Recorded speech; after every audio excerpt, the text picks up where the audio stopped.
Hello students, online classes में आप सभी का एक बार फिर से स्वागत है। मैं हूं जितेंद्र। चलिए, अब जो नेक्स्ट टॉपिक है हमारा वो है अवयवों का गुणन अर्थात मल्टीप्लिकेशन ऑफ मैट्रिक्स। मैट्रिक्स की मल्टीप्लिकेशन के लिए हमें कुछ चीज़ें ध्यान रखनी होती हैं। सबसे पहले बात मल्टीप्लिकेशन के लिए नेसेसरी एंड सफिशिएंट कंडीशन की करते हैं। तो पहली कंडीशन है, यदि A M cross P order का मैट्रिक्स है और बी आपका पी क्रॉस एन ऑर्डर का मैट्रिक्स है, तब दोनों की मल्टीप्लाई पॉसिबल है। कहने का मीन्स, यदि ए के number of column in A, number of column in A बराबर हो number of rows in B. जब आप ए बी की मल्टीप्लाई करेंगे तो अगर ए के कॉलम की संख्या बी के रोज की संख्या के बराबर है, देन आप ए इंटू बी पॉसिबल है। अगर बराबर नहीं है तो पॉसिबल नहीं है। बात समझ में आई? दो मैट्रिक्स की मल्टीप्लाई करने के लिए हमें यह ध्यान रखना होता है, अगर ए पहला मैट्रिक्स है, ए की मल्टीप्लाई हमें बी में करनी है तो ए के कॉलम की संख्या बी के रोज की संख्या के बराबर होनी चाहिए। इसको एक एग्जांपल से समझते हैं। हमने माना कि ए एक मैट्रिक्स है जिसके एलिमेंट्स 2 3 1 1 2 3 और बी एक हमारा दूसरा एलिमेंट मैट्रिक्स है जिसके एलिमेंट 1 2 3 1 1 2 है। क्लियर? अब ध्यान रखिए, जो मैट्रिक्स ए है इसका ऑर्डर कितना है हमारा? इसमें 2 रो और 3 कॉलम है, तो 2/3 का मैट्रिक्स है। और मैट्रिक्स बी कितने ऑर्डर का है? इसमें 3 रोज और 2 कॉलम है, तो 3/2 ऑर्डर का मैट्रिक्स है। तो दोनों के ऑर्डर सेम तो है नहीं। ऑर्डर सेम हो तो अच्छी बात है, उसमें तो कोई प्रॉब्लम ही नहीं होगी। लेकिन जब डिस्टिंक्ट ऑर्डर के मैट्रिक्स हो तो अब देखिए, ए के कॉलम की संख्या कितनी है? 3 और बी के कॉलम की संख्या कितनी है? 2। कहने का मतलब, जब ए के कॉलम की संख्या बी के रोज की संख्या से, जब ए के कॉलम की संख्या बी के रोज की संख्या से बराबर हो तो दोनों की मल्टीप्लाई पॉसिबल है। अब मल्टीप्लाई कैसे करते हैं? मल्टीप्लाई के कॉन्सेप्ट को समझिए। तो a इंटू बी मतलब ए बी बराबर क्या होगा? आप ध्यान से सुनिएगा। मल्टीप्लाई कैसे होती है? मल्टीप्लाई होती है हमारी रो की मल्टीप्लाई चलेगी कॉलम में। एक बात, पहली बात क्या है कि पहले मैट्रिक्स के पहली रो की मल्टीप्लाई पहले मैट्रिक्स के पहले कॉलम में करते हैं और कोरस्पॉन्डिंग एलिमेंट को ध्यान रखते हैं। मतलब पहले वाले एलिमेंट की मल्टीप्लाई होगी पहले वाले एलिमेंट में। इट्स मीन 2 की मल्टीप्लाई करेंगे 1 में। यहां तक बात समझ में आई? नेक्स्ट एलिमेंट कितना है? 2। तो नेक्स्ट एलिमेंट की मल्टीप्लाई होगी आपकी नेक्स्ट एलिमेंट मतलब 3 में। तो यहां पे नेक्स्ट एलिमेंट कितना है? 3। तो यहां पे कितना है? 3। फिर प्लस का साइन लगाएंगे तो 3 की मल्टीप्लाई किसमें करेंगे? 3 में। तो 3 इंटू 3, फिर प्लस का साइन लगाएंगे। नेक्स्ट एलिमेंट कितना आपका? 1 की मल्टीप्लाई किसमें करेंगे? नेक्स्ट एलिमेंट में। नेक्स्ट एलिमेंट है आपका 1, तो 1 की मल्टीप्लाई किसमें करी? 1 की मल्टीप्लाई करी आपने 1 में। ये ए बी का फर्स्ट एलिमेंट बना। ठीक, तो पहली रो की मल्टीप्लाई पहले कॉलम में। अब इसी प्रोसीजर को अपनाएंगे। अब पहली रो की मल्टीप्लाई सेकंड कॉलम में कीजिए। अब प्रोसीजर वही है, पहले एलिमेंट की मल्टीप्लाई पहले में, नेक्स्ट एलिमेंट की मल्टीप्लाई उसके नेक्स्ट में, और सब जो उससे नेक्स्ट की उससे नेक्स्ट में। मतलब अब 2 की मल्टीप्लाई किसमें करनी पड़ेगी आपको? अब ए के रो 1 के पहले एलिमेंट की, जो पहला एलिमेंट है 2, उसकी मल्टीप्लाई करेंगे आप कॉलम 1 के पहले एलिमेंट 2 में। तो ये हो जाएगा 2 इंटू 2, फिर प्लस का साइन, फिर 3 की मल्टीप्लाई करेंगे किसमें? 1 में। तो अब आपको 3 की मल्टीप्लाई किसमें करनी है? 1 में।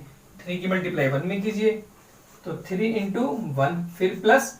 अब 1 की मल्टीप्लाई किस में आएगा? नंबर 2 में। तो 1 की मल्टीप्लाई आप किस में करेंगे? 2 में। देखिए इंपॉर्टेंट टॉपिक है, थोड़ा ध्यान से समझिएगा। ये बहुत इंपॉर्टेंट टॉपिक है आपका। तो जब मल्टीप्लाई करते हैं, इसीलिए पहले की कॉलम दूसरे के रो के बराबर होनी चाहिए। अब हमने पहले रो की मल्टीप्लाई पहले कॉलम में कर ली और पहले रो की मल्टीप्लाई हमने दूसरे कॉलम में भी कर ली, तो पहली रो का काम खत्म हुआ। अगर यहाँ पे तीसरी कॉलम और होती तो फिर उसकी तीसरी कॉलम में भी मल्टीप्लाई करते। क्लियर?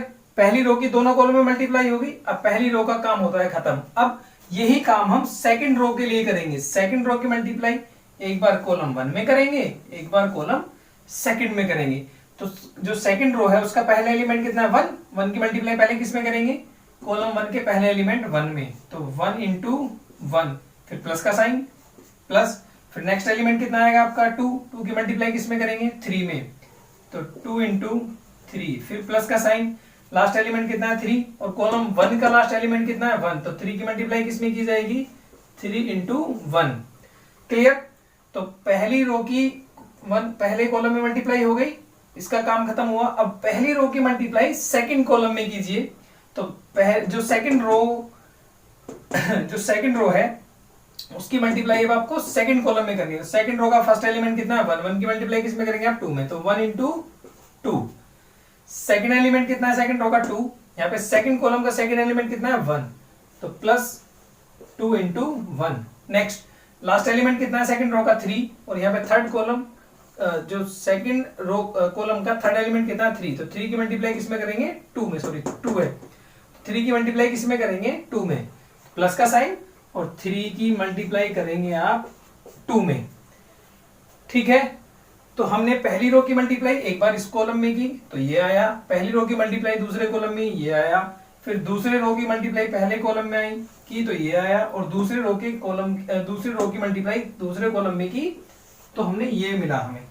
तो इसको सोल्व करके लिखेंगे तो कितना आएगा आपका 2 की मल्टीप्लाई 2 और यहाँ पर जाएगा 2 प्लस 3 3 जा 9 प्लस 1, नेक्स्ट आएगा 2 2 जा 4 प्लस 3 प्लस 2, नेक्स्ट आएगा आपका 1 प्लस 6 प्लस 3, नेक्स्ट आएगा आपका 2 प्लस 2 प्लस 6। इसको सोल्व कीजिए तो कितना आ जाएगा आपका, सोल्व करने के बाद हमें मिलेगा 9 और 1 10 और 2 12, 4 3 7 2 9, ये हो जाएगा 6 3 9 और 1 10, 6 और 4 10। तो ये जो मैट्रिक्स बना कितने का बना 2/2 का। अब देखिए ये कहने का मतलब मल्टीप्लाई करने के लिए सबसे पहले मैट्रिक्स का कॉलम दूसरे मैट्रिक्स के रो दोनों के नंबर बराबर होने चाहिए एक बार। अब मल्टीप्लिकेशन करने के बाद जो हमारा रिजल्टेंट मैट्रिक्स बनता है उसका ऑर्डर जो बनेगा वो पहले वाले के रो और दूसरे वाले के कॉलम के बराबर बनेगा। कहने का मतलब जो हमारा ए बी बनेगा वो m क्रॉस n बनेगा। अब देखिए m क्या था, पहले वाले मैट्रिक्स का रो था और n क्या था, दूसरे वाले मैट्रिक्स का कॉलम। मींस मल्टीप्लाई करने के लिए पहले वाले का कॉलम दूसरे वाले के रो के बराबर होता है और मल्टीप्लाई करने के बाद जो रिजल्टेंट मैट्रिक्स बनता है उसका ऑर्डर फर्स्ट वाले का रो और सेकंड वाले का कॉलम बनता है। ये ध्यान रखने वाली बात है, ये आप अपना आंसर चेक कर सकते हैं ऐसे वैसे, वरना अदरवाइज कंफ्यूज हो जाएंगे और गड़बड़ हो जाएगी। तो बात समझ में आई। मल्टीप्लाई करने में क्या ध्यान रखना है, जब दो मैट्रिक्स गिवन हो आपको पहले वाले की कॉलम दूसरे वाले की रो अगर दोनों बराबर हैं तो मल्टीप्लाई पॉसिबल है, फर्स्ट बात। सेकंड बात, जो हमारा रिजल्टेंट मैट्रिक्स मिलेगा उसमें पहले वाले की रो और दूसरे वाले की कॉलम के ऑर्डर के बराबर बनेगा। ठीक है, अब मल्टीप्लिकेशन को और थोड़ा सा और सीखते हैं, एक दो एग्जांपल करते हैं। एग्जांपल है हमारा, हमें एक आव्यूह गिवन है जिसमें a = 2 0 1 1 2/2 का एक मैट्रिक्स है और एक बी मैट्रिक्स है जिसके एलिमेंट्स -1 2 और 3 है। ये एक 3/1 का मैट्रिक्स है। सबसे पहले हमें फाइंड आउट करना है ए बी। अब खुद सोचिए, जब हमें ए बी निकालना होगा तो ए बी के लिए क्या करना होगा, कॉलम ऑफ ए किसके बराबर होनी चाहिए, रोज ऑफ बी के। अब ए के कॉलम कितने हैं 2 और बी के रोज कितने हैं 3। क्या ये दोनों बराबर हैं? नहीं। जब ये बराबर नहीं है तो ए बी की मल्टीप्लाई भी पॉसिबल नहीं है। क्यों नहीं है इसको समझते हैं। भाई मल्टीप्लाई करने के लिए हमें रो की मल्टीप्लाई किसमें करनी होती है? कॉलम में। तो अगर मैं ए बी की मल्टीप्लाई करें तो 2 की मल्टीप्लाई किसमें आ जाएगी? -1 में। 2 की मल्टीप्लाई करी आपने -1 में, ठीक। तो 2 की मल्टीप्लाई करते हैं वो आप, जो 2 की मल्टीप्लाई है वो आप कर रहे हैं -1 में, फिर प्लस 0 की मल्टीप्लाई किसमें करेंगे? 2 में।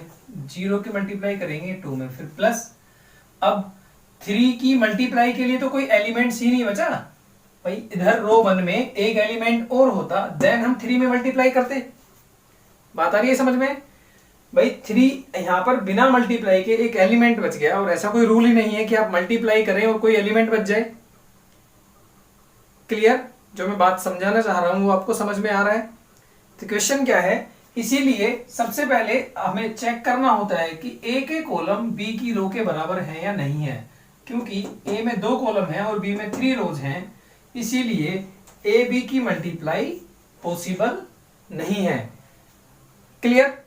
अब सेकंड एग्जांपल देखते हैं। सेकंड है हमारा, जब हमें बी क्रॉस ए करना है तो बी ए में अब क्या करना है? देखिए, अब पहला एलिमेंट रहेगा आपका, पहला मैट्रिक्स रहेगा ए और सेकंड रहेगा बी। इट्स मीन अब आपको चेक करना है कॉलम ऑफ बी बराबर होना चाहिए रोज ऑफ ए के।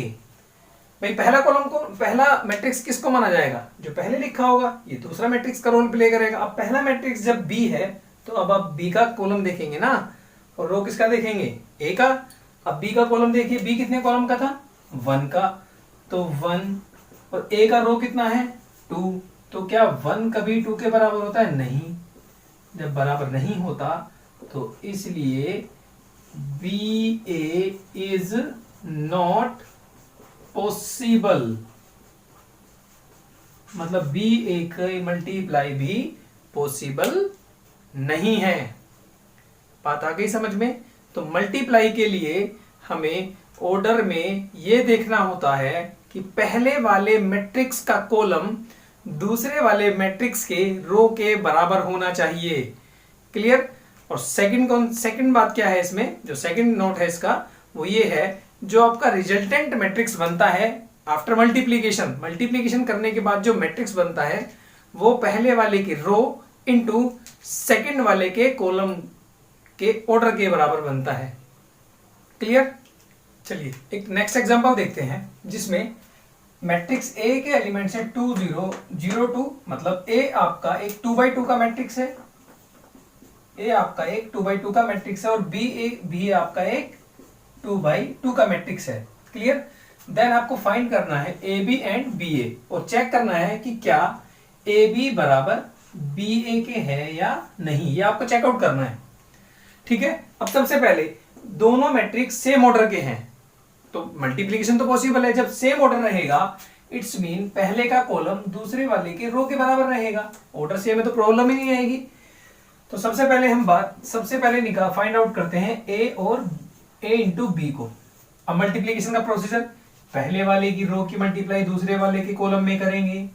2 की मल्टीप्लाई 4 में कीजिए, 2 4 जा 8।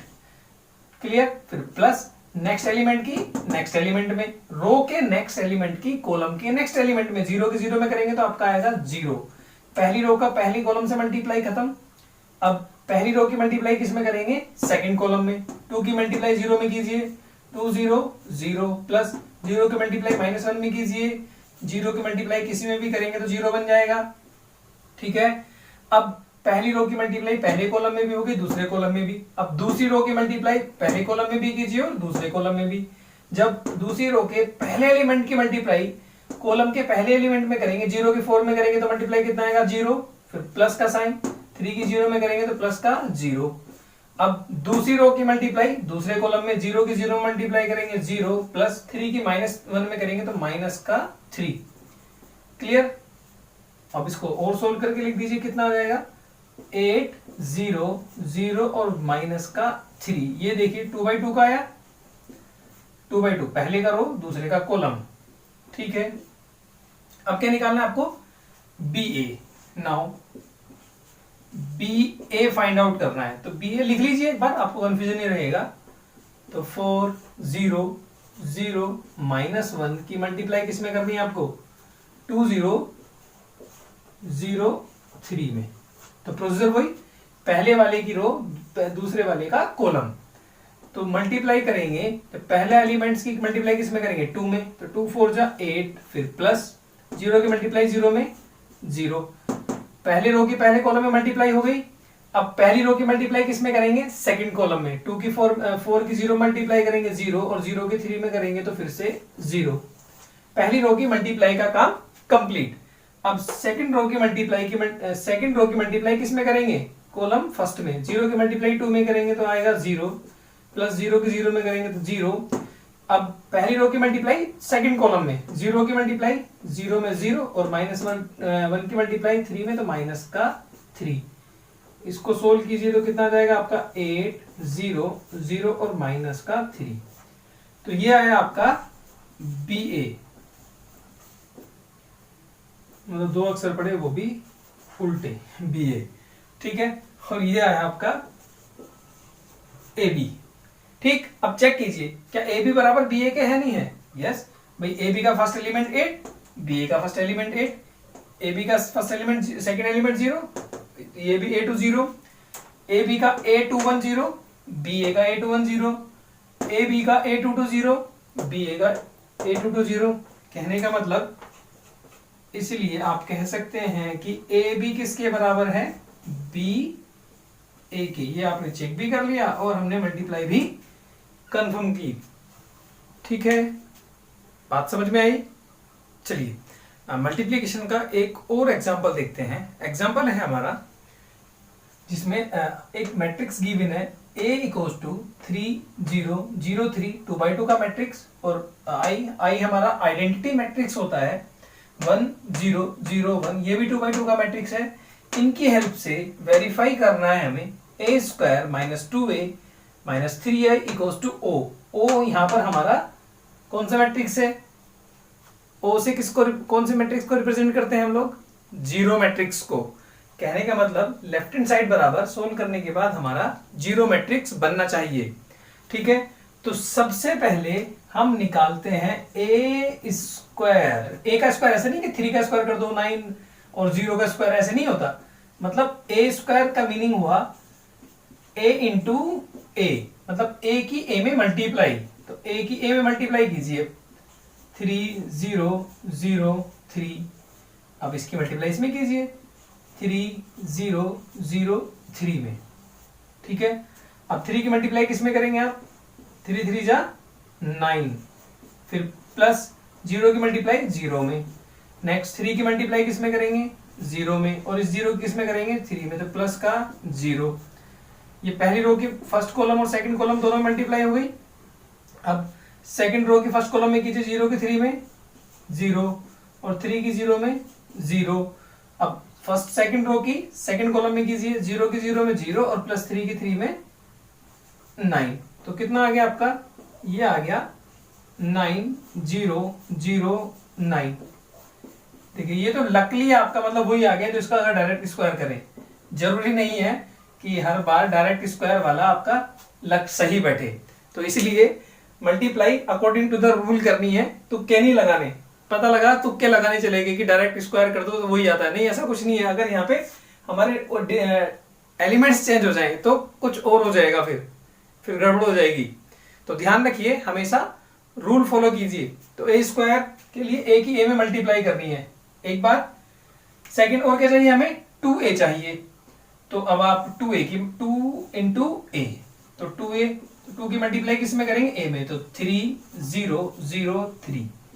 2a मतलब भाई स्केलर मल्टीप्लीकेशन करनी है आपको, याद कीजिए लास्ट टॉपिक जहां पे स्केलर मल्टीप्लीकेशन मतलब किसी एलिमेंट की अगर हम मैट्रिक्स में मल्टीप्लाई करते हैं तो क्या होता है, हर एक एलिमेंट में मल्टीप्लाई करनी पड़ेगी। तो 2 की मल्टीप्लाई 3 में किया, 2 3 जा 6 0 2 0 0 2 3 जा 6। ये आ गया आपका 2a। और क्या चाहिए आपको, 3i। हमें 3i और चाहिए, तो 3 की मल्टीप्लाई किसमें करेंगे, आई में। आई कितना आपका 1 0 0 1। अब 3 की मल्टीप्लाई जब करेंगे तो कितना आएगा, 3 बन जा 3 3 0 0 0 और आपका 3। ठीक है, अब लेफ्ट हैंड साइड में हमारे पास ए स्क्वायर भी मिल गया, हमें 2a भी मिल गया और हमें 3i भी मिल गया। ये आपका 3i हुआ। चलिए तो अब लीजिए लेफ्ट हैंड साइड। तो लेफ्ट हैंड साइड बराबर कितना हमारा, ए स्क्वायर माइनस 2a और माइनस 3i। ए स्क्वायर की वैल्यू कितनी है हमारी 9 0 0 और 9 माइनस 2a की वैल्यू हमारी 6 0 0 6 और माइनस ये आपका 3 0 0 और 3। ठीक है, तो हमने लास्ट लेक्चर में सब्ट्रैक्शन सीखा था, अब इसको सोल्व कीजिए। तो कितना आएगा, 9 में 6 जाएगा 3, 0 में 0 जाएगा 0 0, 9 में 6 जाएगा 3 माइनस कितना बचेगा 3 0 0 3। जब आप इसको सब्ट्रैक्ट करेंगे तो कितना आएगा, 3 में से 3 को सब्ट्रैक्ट किया 0, 0 में 0, 0 में से गया 0, 3 में से 3 सब्ट्रैक्ट किया 0, तो कितना बन गया ये o। और o क्या है आपका राइट हैंड साइड। ठीक है, बात समझ में आई। मल्टीप्लीकेशन कैसे करना है, अगर आपका a क्यूब भी होता, जैसे यहाँ पे a स्क्वायर था, सपोज दैट आपको a क्यूब करना है, तो a क्यूब के क्या करेंगे, तो पहले आप a स्क्वायर निकालो फिर उसकी a में मल्टीप्लाई कर दो। अब a स्क्वायर कैसे निकालेंगे, पहले a की a में मल्टीप्लाई करो और फिर बाद में उसकी a में कर दो, तो आपका a क्यूब हो जाएगा। बात समझ में आई। तो रूल फॉलो करने हैं, शॉर्ट ट्रिक या तो के नहीं लगाने, according to the rule question solve कीजिए, क्वेश्चन कभी गलत नहीं होगा। और मल्टीप्लीकेशन ऑफ मैट्रिक्स बहुत इंपॉर्टेंट टॉपिक है एग्जाम के पॉइंट ऑफ व्यू से, हमेशा एग्जाम में यहाँ से क्वेश्चन आता है।